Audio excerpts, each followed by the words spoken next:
یہ جو اگلا فیز ہے اس میں ہم نے آزادی تحریک پہ پورا زور لگانا ہے. میں انشاءاللہ چند دنوں میں ڈیٹ دینے لگا ہوں. ہم صرف اپنے وکلا سے کنفرم کر رہے ہیں کہ ہم ایک قانون کے اندر رہتے ہوئے ان سے پرمیشن مانگ رہے ہیں. جیسے ہمیں یہ پرمیشن ملتی ہے اور یہ زیادہ دیر نہیں ہے، میں آپ کو ابھی کال دوں گا. بہت بڑا اس ملک کی تاریخ کا انشاءاللہ سب سے بڑا ہم ایک احتجاجی پروٹیسٹ کریں گے. یہ ہمارا رائٹ ہے.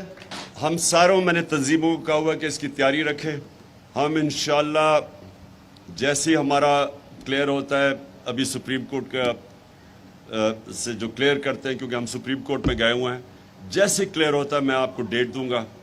میں سب کو چاہتا ہوں آپ جتنے بھی ڈیلیگیٹس بیٹھے ہوئے اپنے علاقوں میں تیاری کریں، کیونکہ میں اس کو یہ نہیں سمجھتا ہم پالیٹکس کر رہے ہیں. میں اس کو یہ سمجھتا ہوں کہ یہ ہم اپنے ملک کے لیے جہاد لڑ رہے ہیں. آزادی، ایک مسلمان جب اپنی آزادی کے لیے کھڑا ہوتا ہے وہ جہاد ہوتا ہے. اور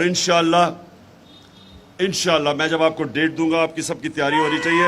میں جب ابھی ختم کر رہا ہوں، بس قادری صاحب آپ آ کے وہ جو ہندوستان میں ہمارے نبی صلی اللہ علیہ وسلم کی شان میں گستاخی ہوئی اس کے اوپر ایک قرارداد پاس کریں گے. لیکن میں آخر میں صرف یہ کہنا چاہتا ہوں، آپ کی بہت بڑی ذمہ داری ہے. واحد پارٹی ہے جو اس ملک کو اکٹھا رکھ سکتی ہے.